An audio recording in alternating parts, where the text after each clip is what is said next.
if I lay down and I play dead and I stay dead, maybe you'll get sick of being the monster out of my head, under my bed.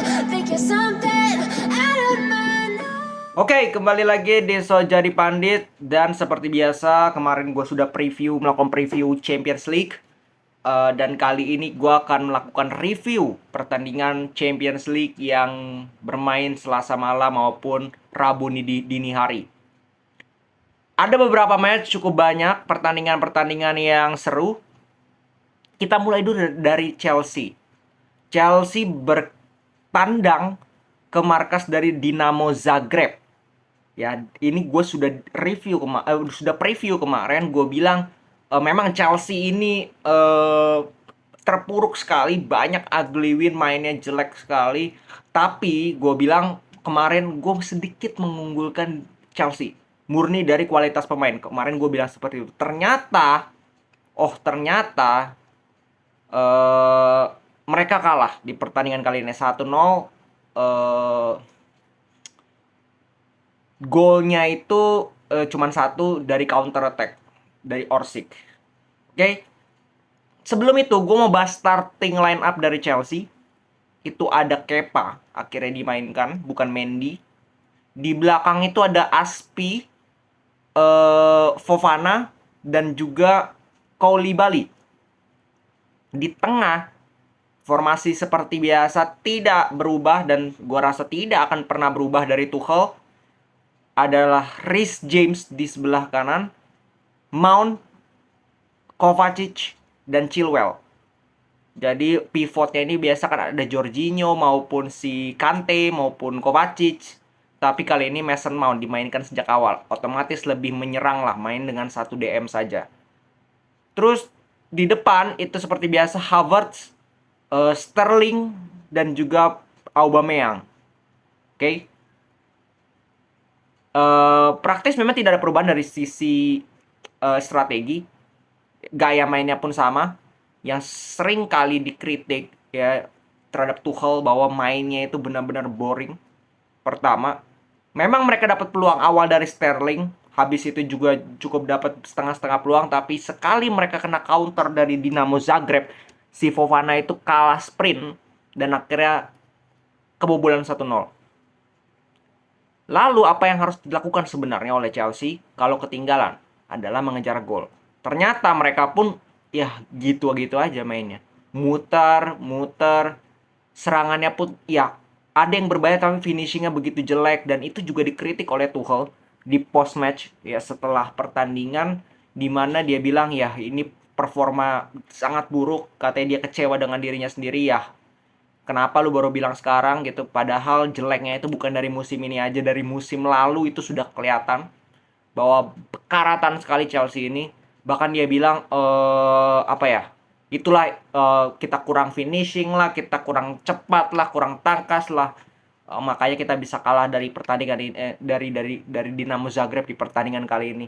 Yang dia katakan itu betul, semuanya itu betul, kalah speed, kalah power, kurang finishing dan sebagainya itu betul. Tapi yang gue bingung, kenapa dia baru sadar gitu setelah dari musim lalu, berarti hampir 1 musim ya, dengan hampir setengah musim lah. Setengah musim, kenapa dia baru sadar sekarang bahwa taktiknya itu nggak jalan sama sekali. Nah, pelatih itu sering kali, walaupun dia bagus, kenapa musim selanjutnya tiba-tiba bisa jelek, tiba-tiba bisa dipecat? Bukan karena sistem yang bukan karena dia pelatih jelek, bukan. Tapi terkadang ada pelatih yang ketika dia punya sistem, kalau jalan moncer lah, dapat juara, menang segalanya. Tapi kalau sistemnya tidak jalan, dia tidak punya plan B. Dia tidak tahu cara untuk mengubah sistemnya untuk lebih baik lagi gitu, untuk kedepannya itu jadi nggak stuck lagi. Nah, gua rasa Tuchel masuk ke kategori ini dan kemungkinan besar dia posisinya ini akan terancam. Karena performa dari Chelsea ini jelek banget kalau gue bilang. Walaupun banyak pemain yang datang, tapi jelek banget performanya. Nah, ini yang kembali lagi berkali-kali Tuchel ini tampaknya palanya ini mesti digetok pakai batu pun mungkin nggak hancur gitu. Karena benar-benar keras kepala. Ya, antara keras kepala memang keras kepala atau dia tidak punya kapabilitas untuk bisa bermain dengan sistem yang berbeda. Itu tanggapan gue tentang Tuchel. Oke, jadi kita lihat nanti Chelsea ke depannya seperti apa. Jadi ya ini kekalahannya sangat-sangat parah ya untuk Chelsea, dan tentu saja akan dievaluasi, yakin gue. Ya, kalau tidak ada perubahan di 2-3 pertandingan ke depan bisa saja dan hasilnya buruk, bisa saja Tuchel akan dipecat oleh Chelsea. Lalu kita ke Milan. Milan juga seri dengan Salzburg. Ini seperti yang tadi kemarin gue bilang, Milan sudah bisa di Serie A, mereka harus buktikan di Champions League bahwa mereka bisa juga bersaing. Ternyata lawan Salzburg mereka gagal untuk membuktikan, bahkan secara peluang lebih banyak Salzburg. Ya, jadi Milan kembali lagi belum menemukan performa terbaik mereka di Champions League. Ya, kita tunggu kapan. Ya, kapan mereka akan menemukan performa terbaik mereka di Champions League. Terus kita ke grup F, ada Real Madrid melawan Celtic. Ini juga cukup menegangkan untuk fans Madrid, karena Celtic ini memang di atas kertas punya, seperti yang gue bilang di preview, kalah segalanya, tapi kita harus akui juga dia di liganya, walaupun di Liga Scotland dia peringkat pertama dan selisihnya itu cukup jauh lah levelnya dengan klub lain. Dia nyetak 25 gol, hanya kebobolan 1 gol, sedangkan di bawahnya Rangers itu 14 gol dengan 7 kebobolan.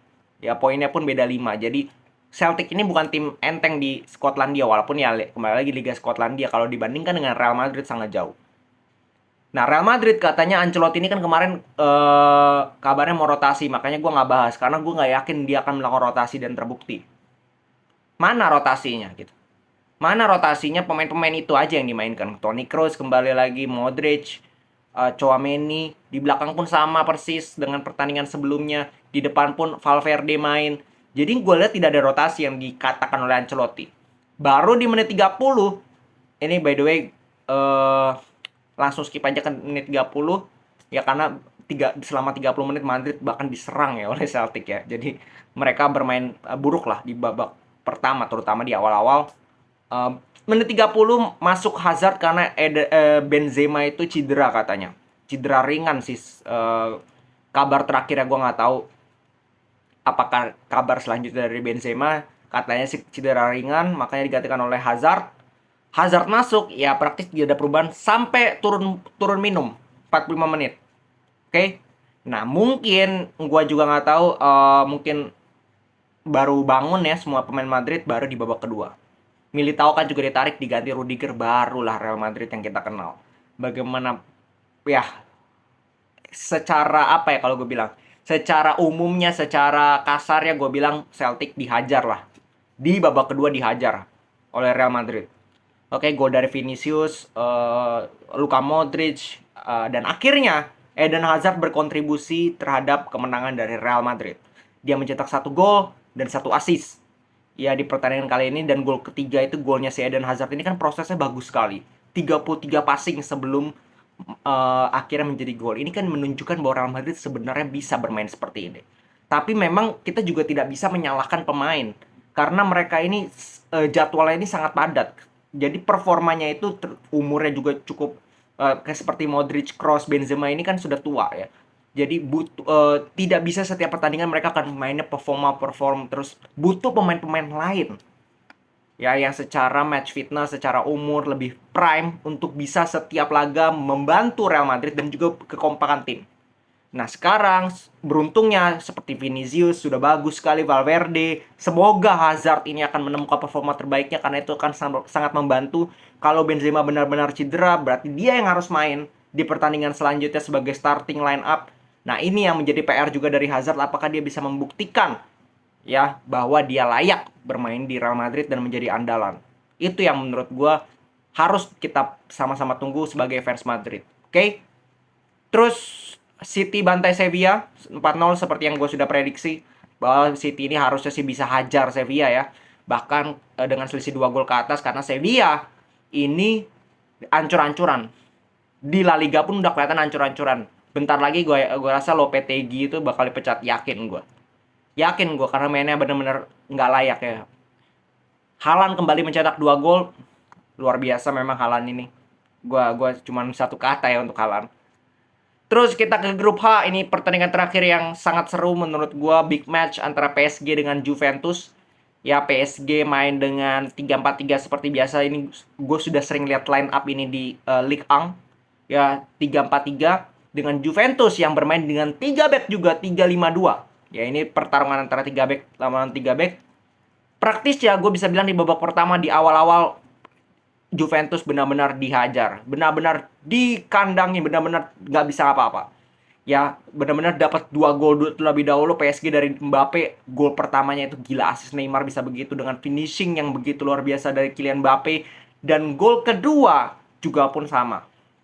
Ya, jadi Juventus ini bisa dikatakan di awal-awal benar-benar nggak bisa apa-apa. Barulah di mungkin menit 25 ke atas itu dapat setengah-setengah peluang pertama, dapat peluang besar pertama dari heading, dari shooting.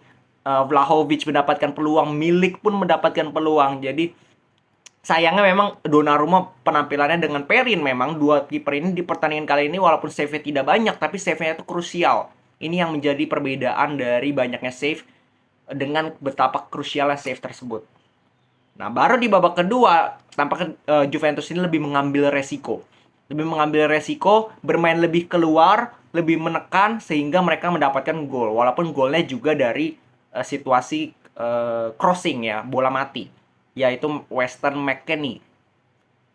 Sisanya PSG memang lebih sedikit bertahan tapi mengandalkan counter attack mereka seperti biasa, dan akhirnya tidak ada gol. But that's cukup seru, pertandingan yang cukup seru, agak boring di awal, tetapi memang di babak kedua terutama itu cukup seru karena kita melihat Juventus pun berani keluar, lebih mengambil resiko karena mereka tertinggal. Ya, tapi kembali lagi seperti yang gue bilang di preview juga bahwa PSG ini berada di atas Juventus secara level. Apalagi mereka bermain di kandang mereka sendiri. Maka dari itu sebenarnya ya mereka sangat layak lah untuk memenangkan pertandingan kali ini. Tidak ada excuse bahwa mereka akan kalah di pertandingan kali ini walaupun lawannya adalah Juventus. Oke, segitu dulu review ya pertandingan-pertandingan Champions League match day pertama. Ya, nanti malam ada beberapa pertandingan lagi kita akan bahas besok. Ya, kita akan tonton pertandingan yang seru. Ada Napoli Liverpool, ada Barcelona ya lawannya cukup lemah lah bisa dikatakan. Ada Inter Bayern Munchen dan Spurs dengan Marseille. Oke? Segitu dulu, jangan lupa subscribe, komen dan juga like dan juga share video ini. Salam sepak bola.